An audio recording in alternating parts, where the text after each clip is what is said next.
One of the main problems that we have today, if you look in the United States of America, a major problem that they have is what's called identity theft. You can have your identity, your credit cards, your social security number, your driver's license. Somebody can come and they can take that information and they can literally become you out there. And so they go into the marketplace and they give a credit card, it has your name on it. In fact, they had a person in the Congress who testified before they enacted a law of making it more severe to do this. This person testified, and they had somebody had stolen their identity and spent over $50,000 on their credit cards that was being charged to them, and then was dealing drugs, got caught, and so this person actually got a police record, a criminal record, so that if the police would stop this person, they would be arrested. We now as an ummah are suffering from identity theft. There's people that have stolen the identity of our religion, claiming to be acting in the name of the religion and doing criminal activities by Sharia. More than that, they claim to be people following scholars. So there are people who have stolen the identity of the scholars, and they present themselves as scholars who are the inheritors of the prophets. But they don't have any credentials. It's all forged, it's fabricated. One of the things in this society to prevent identity theft, they'll sometimes call and see if they think something is suspicious, or if the person is out of a place where they're supposed to be. So they have mechanisms now, because there's been so much identity theft, they have mechanisms to actually prevent it. As an ummah and as a community, we have to think of ways of preventing the identity theft that's happening in our community. One of the major problems is that now you have somebody who has no training, scholastic training, and they give fatwas. They put fatwas up on YouTube. They put fatwas on the internet, and people go and they find these. Or they put a turban on, and they grow their beard, and they put a jubba on, and suddenly they're ulama. And they might speak eloquent Arabic even, because plenty of people can speak good Arabic. And they'll quote the words. The Prophet ﷺ, when in the hadith of Hudayfa, when he asked, would there be shar after the khair? He said yes, and then he said, describe it for us, Ya Rasulullah. He said, tell me what it's like. He said, hum min jildatina, yatakallamuna bi alsinatina. They're from us. In other words, they're outward, the jilda, the skin is our skin. They look like us. And they speak with our tongues. They use our words. They'll quote hadith and Quran. But they're not from us. The Prophet ﷺ said, hum du'atun ala abwab an-nar. They're calling to gates of hell. Whoever answers them will enter into hell. This is a major problem in our community. Every time something happens, now because we're in a globalized, mechanized society where everything shows up now on the internet, so somebody does something across the world that's heinous in the name of Islam, and then it becomes global news. This is a major problem for us as a community, because people look at us and they think we're the criminals, because people have stolen our identity. They're speaking in our name, in our religion. The Prophet ﷺ, some Bedouin once came to the Prophet ﷺ, and he saw the Prophet kiss somebody, and he said, "Tuqabbilu al-awlad? You kiss children?"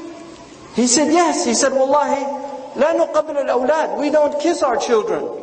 He said, "Awa amriku fi dini man naza'a Allahu ar-rahmata min qalbihi." Do I have anything in my religion for somebody who Allah has taken mercy out of his heart? The Prophet ﷺ, do I have anything? If there's no mercy in your heart, this religion has nothing for you. You need to go find another religion if you've lost mercy. There's people now that can kill with impunity.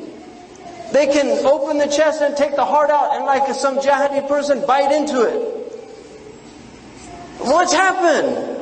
I mean, these are questions that we have to ask. What has happened to our religion that has become so perverted and so twisted in the eyes of other people? This is something that should concern all of us, because one of the things about Muslims, they're not muhtakirun.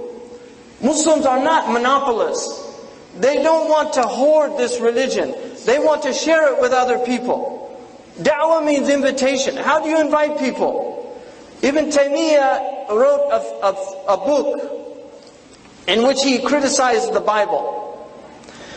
In the first volume, it's the 6th volume in the way it's published today. In the first volume of that book, he said, we have a problem in Syria. He was living in Syria. He said, we have a problem, because a lot of people don't know this, but it took Syria 500 years before it reached 50% Muslim.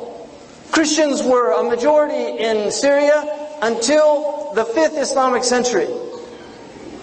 And Subki mentions this. He said, we're fighting each other and we haven't told this message to the Christians in our own community. There's still a large Christian population. In fact, they took some Christian monks or cardinals there in Syria as hostages. And they want money to release them. So Ibn Taymiyyah says in this book, he says, the Christians come to us and they say, why did your Prophet do this? Or why did he do this? Or that? And he said, we have people amongst us who say, لَا نُعْطِيكَ الْجَوَابِ إِلَّا السَّيْفِ. The only answer we'll give you is the sword. Ibn Taymiyyah says, this is a musibah. He said, Islam spread by hujjah and burhan. It spread by proofs and by hiwar. He said, these people want to spread Islam bisayfi was sinan, with a sword and spears. And he said, when you say that to the Christian, you're confirming the very stereotype that he has. Ibn Taymiyyah in the 8th century is saying this. He said, when you say that to the Christian, you're confirming the very stereotype he has in his mind that Islam is a violent religion. So this is not a new problem. But the problem is that we're in a globalized civilization. So that now you can spread what used to be limited to areas, you can spread all over the world. And you can use this propaganda. So the Muslim, we have to think seriously about this problem in the United States. Because we have increasingly numbers of people that think that the Muslims represent some fifth column, a group of evil doers.